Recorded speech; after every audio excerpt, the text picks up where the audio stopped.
Boa noite, eu sou a Dani e eu leio histórias para você relaxar. Hoje você vai ouvir o episódio 8 da série O Alienista, adaptação livre da obra de Machado de Assis, disponível em domínio público. Não esqueça de conferir também os episódios anteriores, que estão disponíveis no canal, para não perder nenhum detalhe dessa comédia sobre a loucura.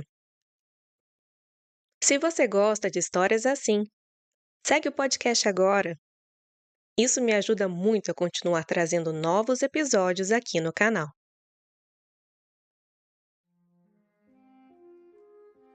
Capítulo 11. O assombro de Itaguaí. E agora, prepare-se o leitor para o mesmo assombro em que ficou a vila ao saber, um dia, que os loucos da Casa Verde iam todos ser postos na rua. Todos? Todos. É impossível. Alguns sim, mas todos? Todos. Assim disse ele no ofício que mandou hoje de manhã à Câmara. De fato, o alienista oficiara à Câmara expondo, primeiro, que verificara pelas estatísticas da Vila e da Casa Verde que 4/5 da população estavam internados naquele estabelecimento. Segundo, que essa deslocação da população o levara a examinar os fundamentos da sua teoria das moléstias cerebrais, teoria que excluía da razão todos os casos em que o equilíbrio das faculdades mentais não fosse perfeito e absoluto. Terceiro, que desse exame e do fato estatístico resultara para ele a convicção de que a verdadeira doutrina não era aquela, mas a oposta, e, portanto, que se devia admitir como normal e exemplar o desequilíbrio das faculdades e como hipóteses patológicas todos os casos em que aquele equilíbrio fosse ininterrupto. Quarto, que à vista disso, declarava a Câmara que ia dar liberdade aos reclusos da Casa Verde e acolher nela as pessoas que se achassem nas condições agora expostas.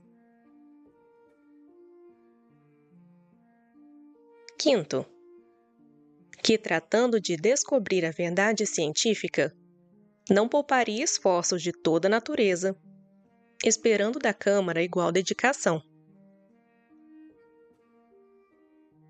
Sexto, que restituiria à Câmara e aos particulares a soma do pagamento recebido pelo alojamento dos supostos loucos, descontada a parte efetivamente gasta com alimentação, roupa, etc. O que a Câmara mandaria verificar nos livros e nos caixas da Casa Verde.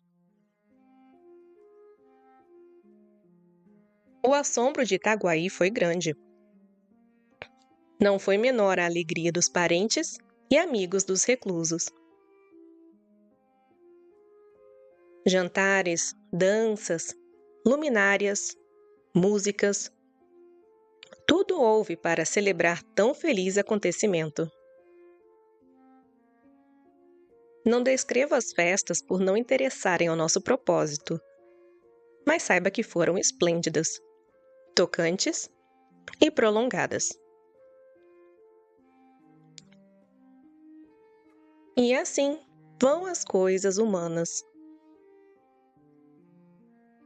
No meio do entusiasmo produzido pelo ofício de Simão Bacamarte, ninguém percebia, na frase final do parágrafo 4º, uma frase cheia de consequências futuras.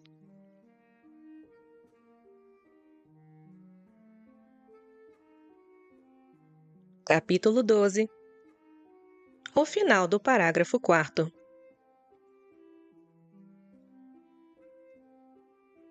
Apagaram-se as luminárias, reorganizaram-se as famílias. Tudo parecia reposto aos antigos eixos. Reinava a ordem, a Câmara exercia outra vez o governo sem nenhuma pressão externa. O presidente e o vereador Freitas voltaram aos seus lugares. O barbeiro Porfírio, ensinado pelos acontecimentos, tendo provado tudo, como o poeta disse de Napoleão, e mais alguma coisa, porque Napoleão não provou a Casa Verde. O barbeiro achou preferível a glória discreta da navalha às calamidades brilhantes do poder. Foi, é certo, processado. Mas a população da vila implorou a clemência de Sua Majestade. Daí o perdão. João Pina foi absolvido, considerando-se que ele derrubara um rebelde. Os cronistas pensam que desse fato é que nasceu o nosso ditado: ladrão que rouba ladrão tem 100 anos de perdão. Ditado imoral, é verdade, mas muito útil. Não só terminaram as queixas contra o alienista, mas até nenhum ressentimento ficou dos atos que ele praticara.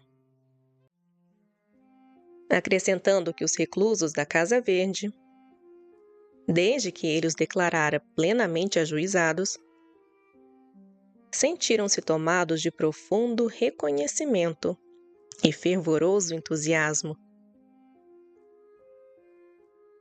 Muitos entenderam que o alienista merecia uma manifestação especial e deram-lhe um baile, ao qual se seguiram outros bailes e jantares. Dizem as crônicas que Dona Evarista, a princípio, teve a ideia de separar-se do consorte. Mas a dor de perder a companhia de tão grande homem venceu qualquer ressentimento de amor próprio. E o casal veio a ser ainda mais feliz do que antes. Não menos íntima ficou a amizade do alienista e do boticário. Este concluiu do ofício de Simão Bacamarte que a prudência é a primeira das virtudes em tempos de revolução. E apreciou muito a generosidade do alienista, que, ao dar-lhe a liberdade, estendeu-lhe a mão de amigo antigo.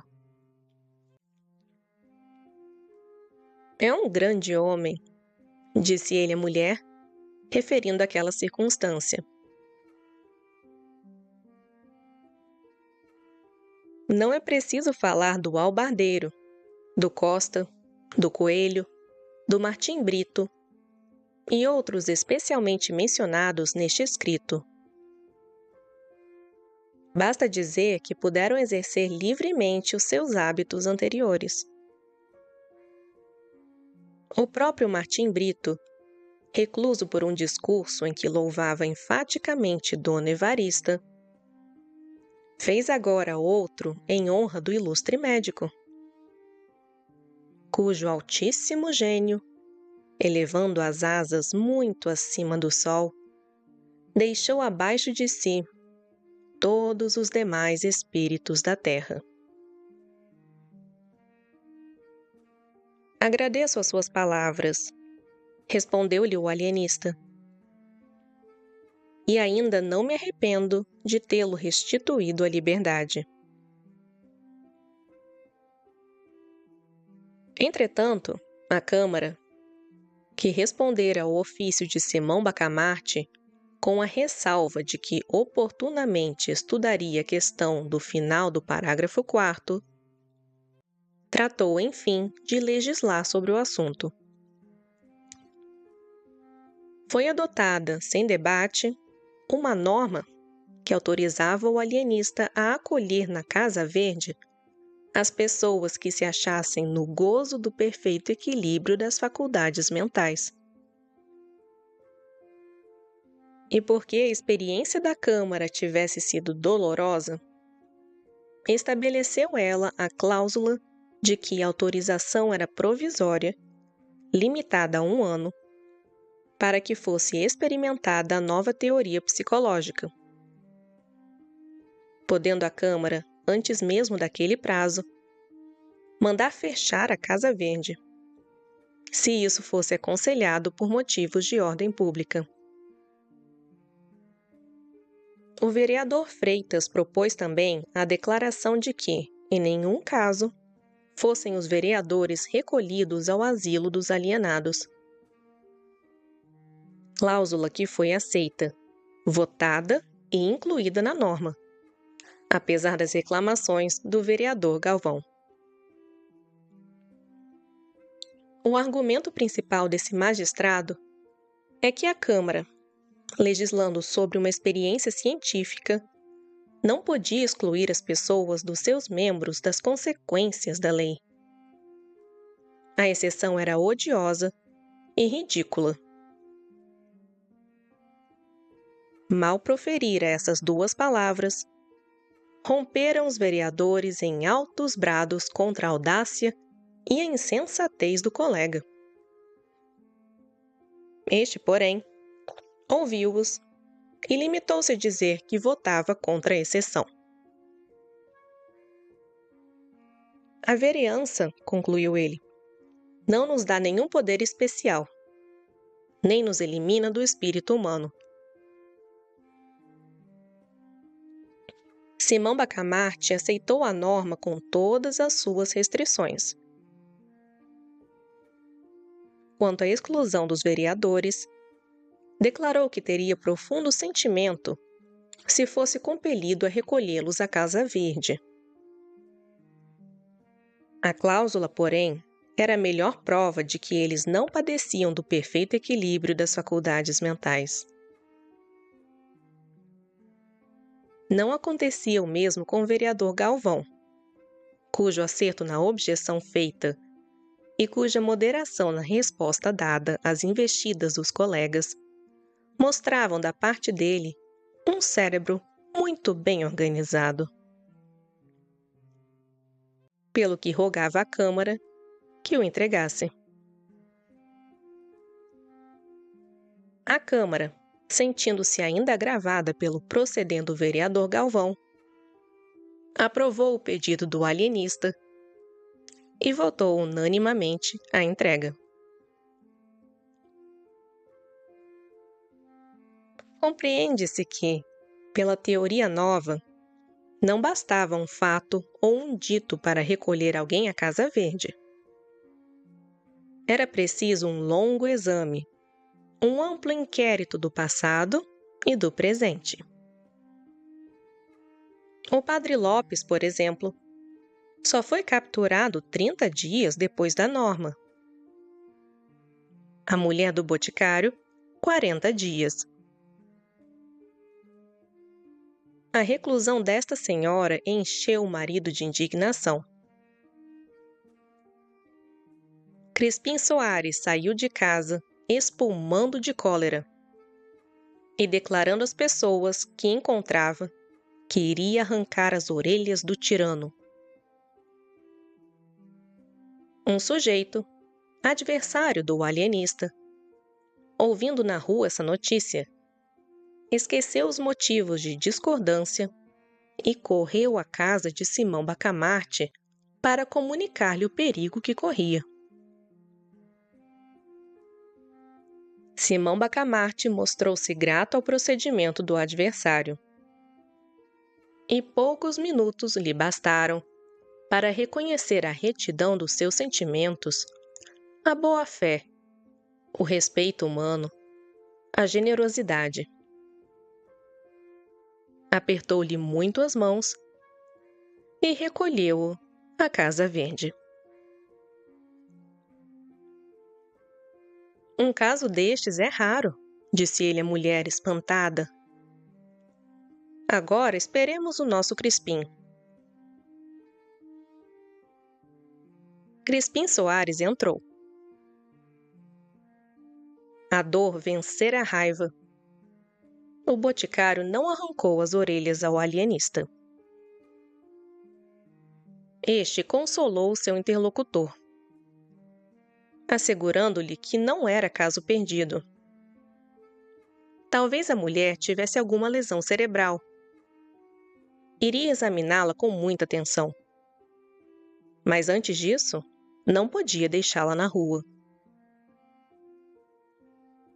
E pareceu-lhe vantajoso reuni-los, porque a astúcia e a persistência do marido poderiam, de certo modo, curar a beleza moral que ele descobria na esposa, disse Simão Bacamarte. O senhor trabalhará durante o dia na botica, mas almoçará e jantará com sua mulher. E aqui passará as noites, e os domingos, e os dias santos. A proposta colocou o pobre boticário na situação do asno de Buridan. Queria viver com a mulher, mas temia voltar à Casa Verde. E nessa luta esteve por algum tempo, até que Dona Evarista o tirou da dificuldade, prometendo que se encarregaria de ver a amiga e transmitiria os recados de um para o outro. Crispim Soares beijou-lhe as mãos, muito agradecido. Este último traço de egoísmo mesquinho pareceu sublime ao alienista. Ao cabo de 5 meses, estavam alojadas umas 18 pessoas. Mas Simão Bacamarte não descansava. Ia de rua em rua, de casa em casa, observando, interrogando, estudando. E quando encontrava um enfermo, levava-o com a mesma alegria com que antes levava outros às dezenas. Essa mesma desproporção confirmava a teoria nova. Descobrira-se, enfim, a verdadeira patologia cerebral. Um dia conseguiu meter na Casa Verde o juiz de fora. Mas procedia com tanto cuidado que não o fez senão depois de estudar minuciosamente todos os seus atos e interrogar os principais da vila. Mais de uma vez esteve prestes a recolher pessoas perfeitamente equilibradas.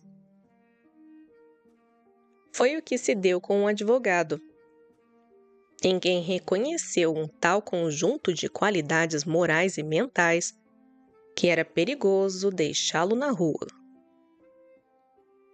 Mandou prendê-lo. Mas o agente, desconfiado, pediu-lhe para fazer uma experiência. Foi ter com um cliente, demandado por um testamento falso, e deu-lhe o conselho de que tomasse como advogado o Salustiano. Era o nome da pessoa em questão.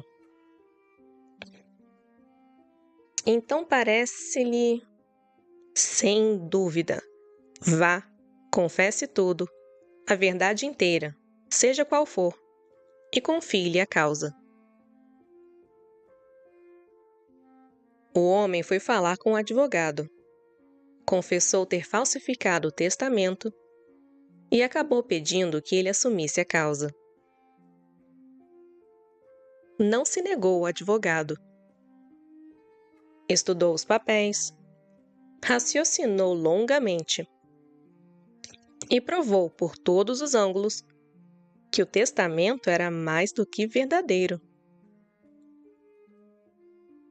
A inocência do réu foi solenemente proclamada pelo juiz, e a herança passou-lhe às mãos. O distinto jurista deveu a essa experiência a liberdade. Mas nada escapa a um espírito original e atento. Simão Bacamarte, que há algum tempo notava o zelo, a sagacidade, a paciência, a moderação daquele agente. Reconheceu a habilidade e o cuidado com que ele levava a cabo uma experiência tão delicada e complicada, e determinou recolhê-lo imediatamente à Casa Verde, dando-lhe, no entanto, um dos melhores quartos. Os alienados foram organizados por classes. Criou-se uma galeria de modestos, isto é, os loucos em quem predominava essa perfeição moral. Outra de tolerantes, outra de verídicos, outra de simples, outra de leais, outra de magnânimos, outra de sagazes, outra de sinceros, etc. Naturalmente, as famílias e os amigos dos reclusos protestaram contra a teoria. Alguns tentaram obrigar a Câmara a cassar a autorização.